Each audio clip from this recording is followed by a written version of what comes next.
What is your favorite holy crap this actually works trick? I read a New York Times article years ago that said that people who constantly have twisted ankles actually just have very poor balance. The article recommended to stand on one leg for 1 minute then switch legs, stand on one leg for 1 minute with your arms stretched out then switch, and lastly stand on one leg with your eyes closed then switch. I've had some really bad ankle sprains in the past, and one time even broke my ankle. I thought, a 6 minutes exercise once a day, what do I have to lose? I haven't had an ankle sprain since, and it's been 10 years. Edit, here is the original article. Fun fact, it's actually kinesthetic and proprioceptive training. Your ankles get damaged when you sprain them and can't self-check when it's not landing properly. If you want to step it up, try it on sand or grass. The uneven surface will challenge you further, preventing even more ankle sprains. I wish human comes with a manual. This is basically calibration. If you spill candle wax on a carpet, you can get it out by running an iron over it with a damp towel in between. I was so baffled I almost felt like spilling more wax. Edit, low heat, make sure the towel is damp enough, keep the iron constantly moving, and most importantly, don't blame me if you light your carpet on fire. Please Google it first. Step 1 is actually use a butter knife to get the big clumps out, and there's a few other disclaimers. This will also get cut marks off of unfinished wood. Learned this lesson after accidentally emblazoning a beer pong triangle on my parents' kitchen table.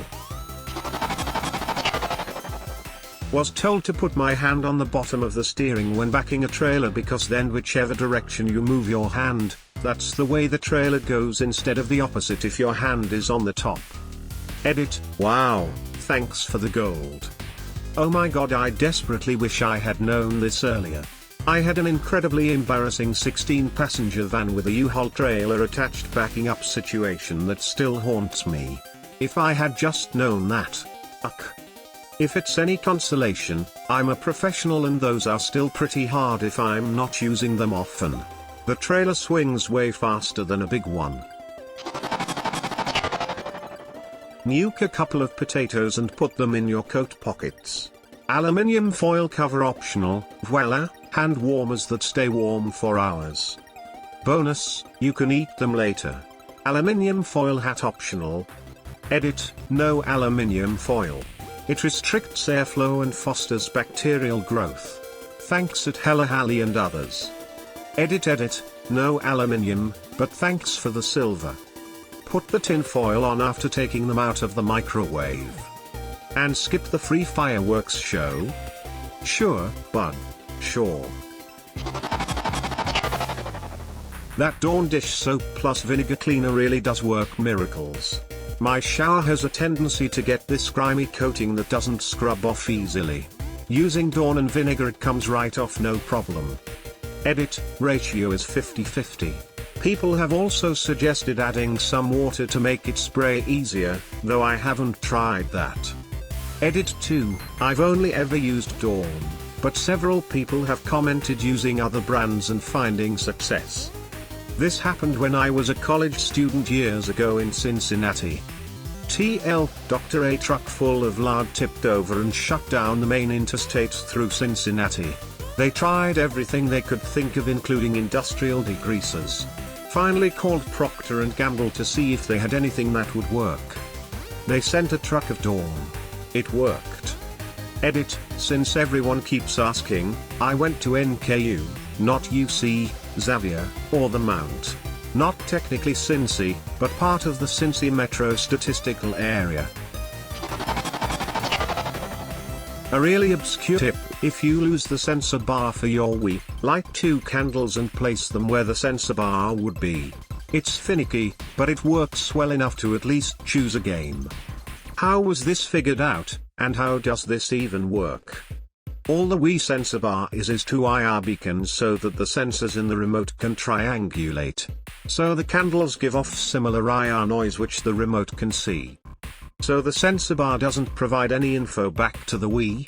It's only plugged into the Wii for power. Correct. All the sensor work is handled by the Wiimote itself. My mind is exploding.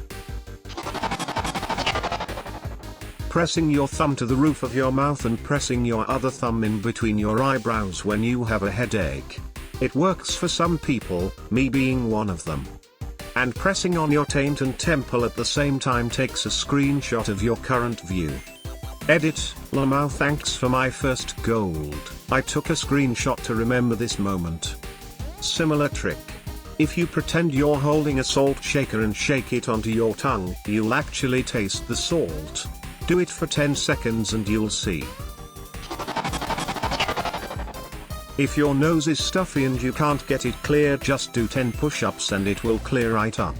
You can blow your nose over and over, but for some reason this actually does a better job of clearing it up. I had no idea how it could work at first, so I was skeptical, but somehow it genuinely does work. Your nose plugs up as a bodily function. It's not the virus that does it. Which is why normally one is plugged and the other isn't.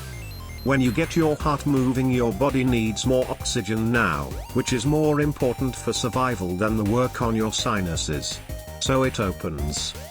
This is also why in a minute you'll be plugged up again when your heart rate settles.